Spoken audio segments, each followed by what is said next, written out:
Greetings and welcome to the energy of Sagittarius. Welcome to the channel.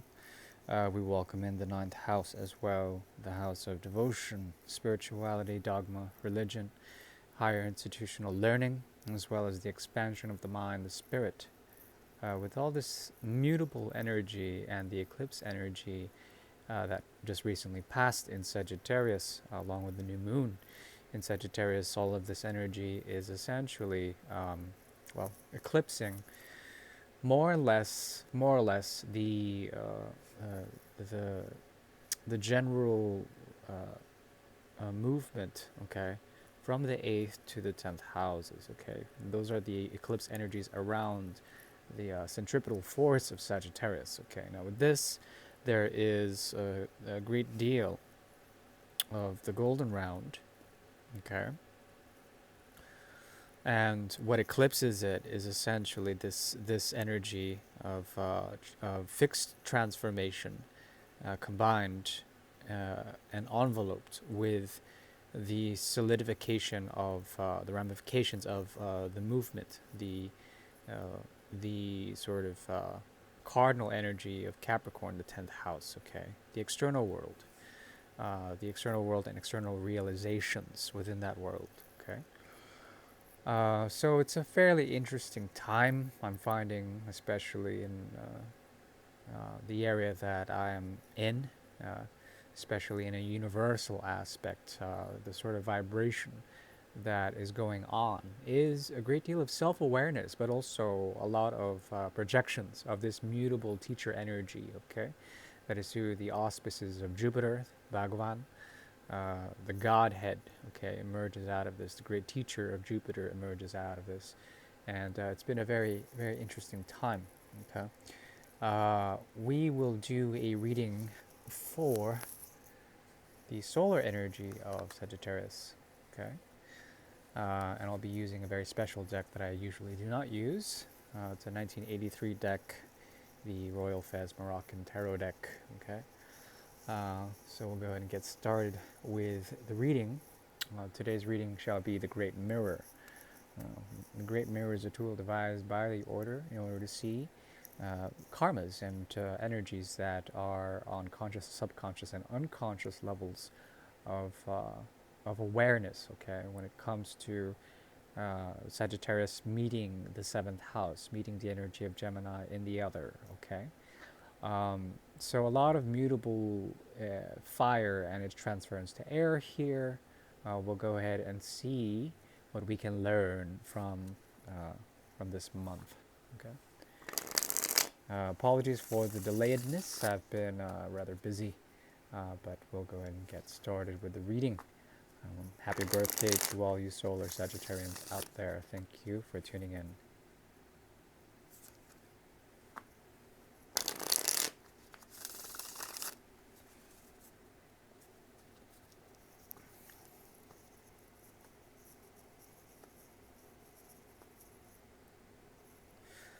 It's a beautiful deck.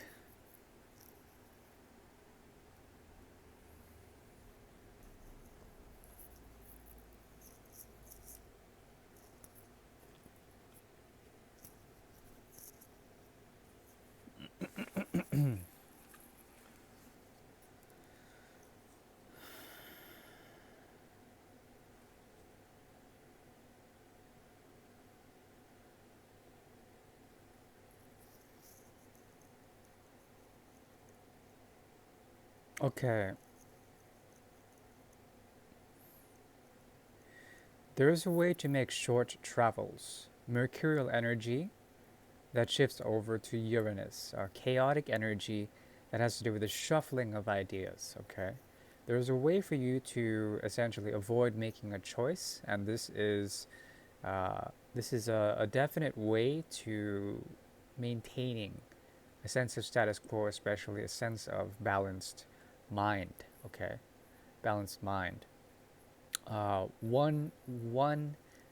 ignorance of one choice will lead to another choice that stems into various things, okay? And this has to do with the dissolution of certain things, letting things fall into place, okay?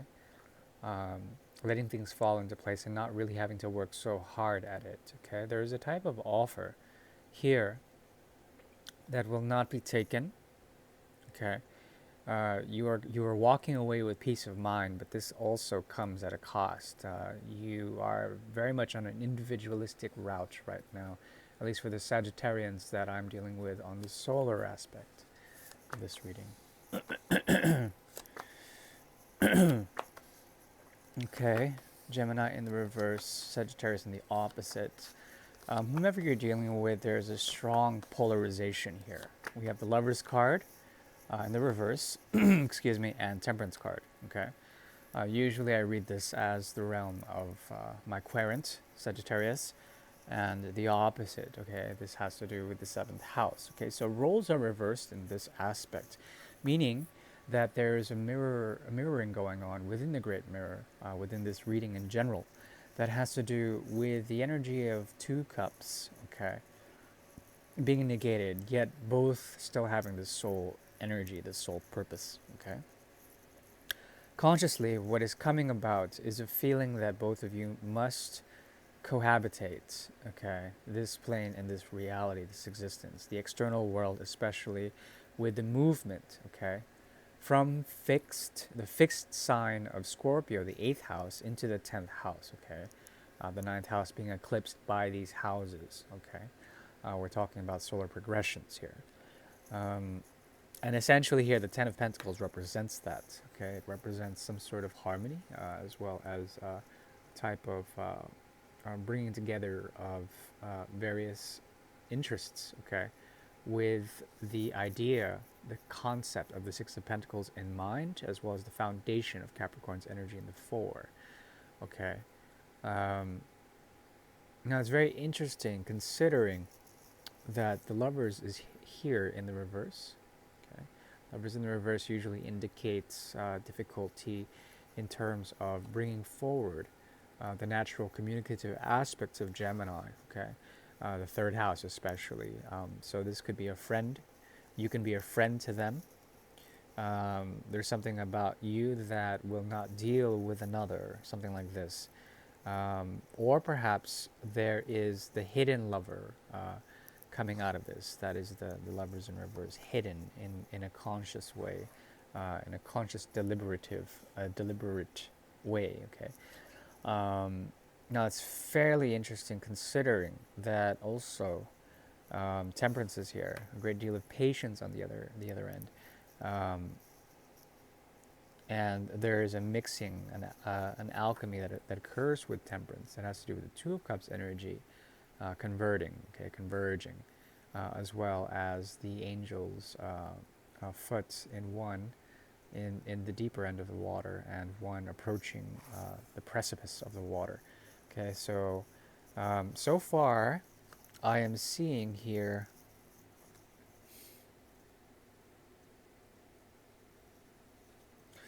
it's a ways and means that has to do with healing reparations on one end, okay, and on the other, the deliberate sort of holding back of offers, holding back of laurels, okay, trying to reach out and not being able to do so, okay. There is a type of dedication here that is awoken through the Hierophant's energy, as well as in your pre-read, the 4th card, 2, 3, 4, no, 5th card, which is Hermit, okay, the Hermit card. Very, very cool Hermit here. Now, the one thing that's interesting about this particular Hermit is the star that's within the lantern here, that the Hermit wields, okay. In this particular reading, there's difficulty in finding an idealized way of balance, okay. It seems to me that you are very much devoted on the path of the Hierophant, okay, which has to do with investments. It has to do with what you can realize, okay, what you can bring into reality, but still it being a reflection of something higher, okay. If this is a type of situation where you are inspired by another, you find it difficult to reach out to them if they are in a mode of healing or reparation. There's something that they want to bring to you, a sense of truth, a type of communication, okay, something that they have reveled in and explored in terms of the path of alchemy to change and to shift something in their life, okay. This could potentially be a good thing. There also is the Six of Pentacles, okay.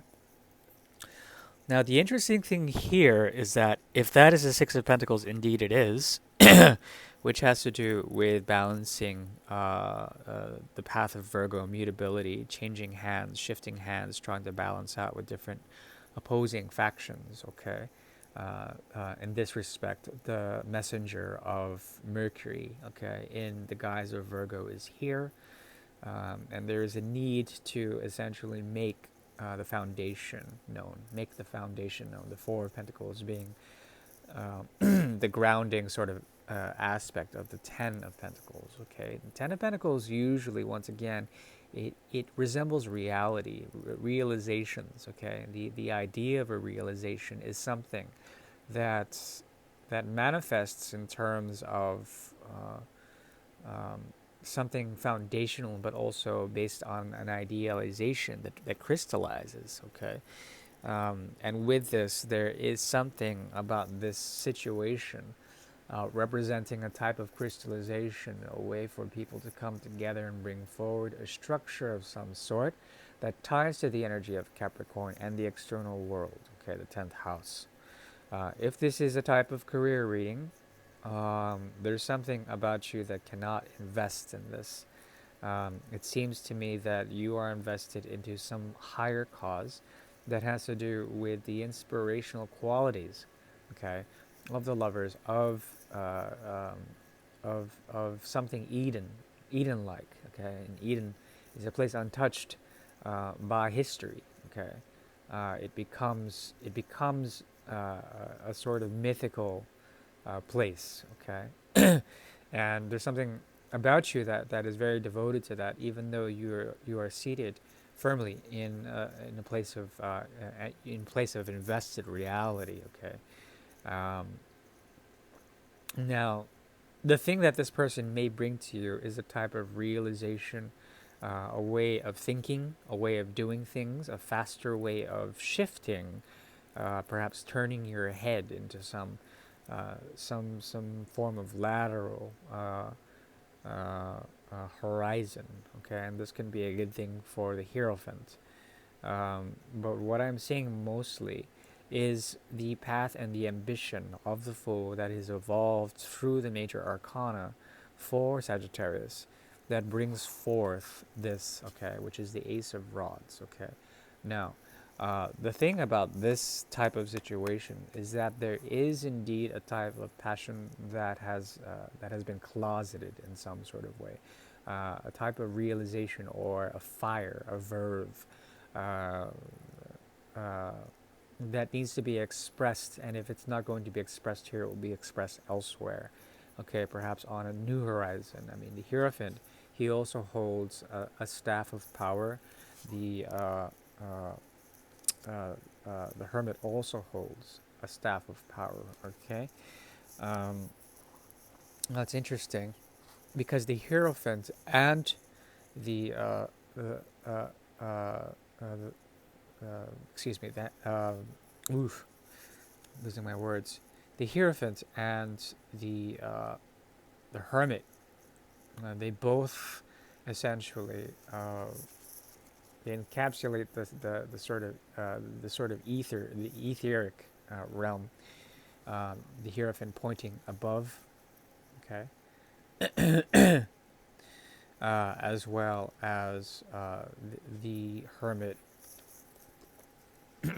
excuse me, encapsulating the ether, the sky, the Akash, the astral within the lantern that he carries. Okay, so there's a lot of masculine energy here. that is doing what? It's pulling from this, okay? This type of situation, uh, it pulls from the four, okay, of rods. And once this is pulled from it, and you carry that rod away, there remains the three of rods, okay? So there is a type of disintegration, uh, uh, a type of realization that comes to the point of respect, mutual respect here, aspecting a type of connection that is quite special indeed. But there's something about them that requires more time and patience to find balance. Okay.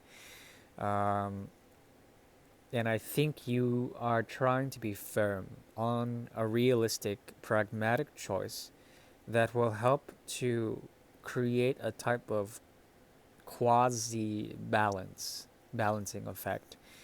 And this will bring the fours into play, the Four of Pentacles that is highlighted here, as well as the Four of Rods here. Lots of Mercury revolving around this person, as well as Jupiter, okay? And as far as I know, those two planets are not in harmony. Usually it's a 3, 6, and 9. So there is something about a lesson that is trying to emerge here that requires a great deal of patience, okay? Requires a great deal of patience.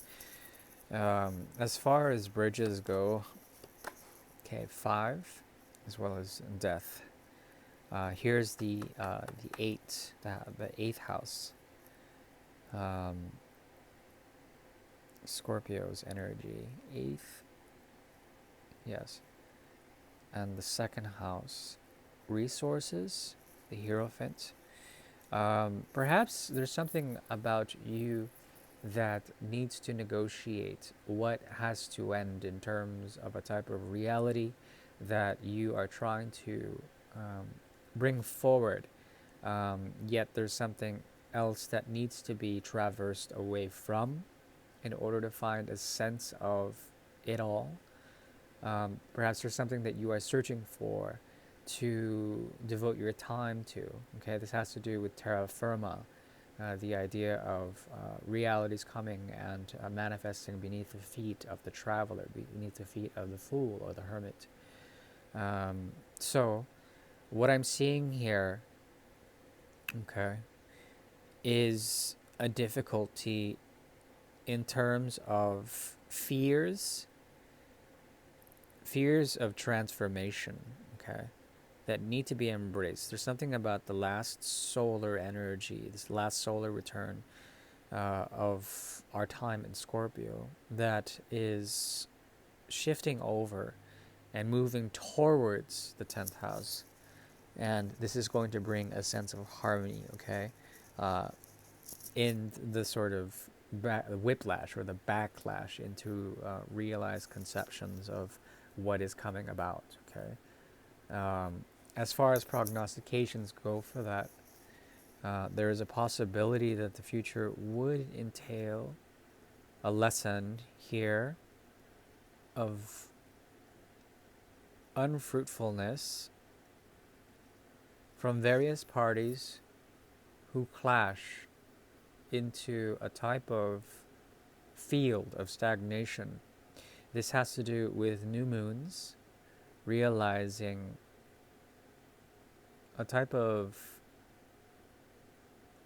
numbness or regret around things that have died and are trying to be reborn again, okay, through the auspices of the herald, okay, judgments as well as the extreme judgment of Scorpio, okay. So it's fairly interesting in terms of what I'm seeing in terms of the energies between you two. I think consciously both of you are very aware of where your time and your limitations are in terms of Saturn's energy, which is a hidden hand here. It has a hidden hand here. So you must, in terms of this, you must remain patient, okay, for whatever this situation is, okay. Thank you. Bye bye.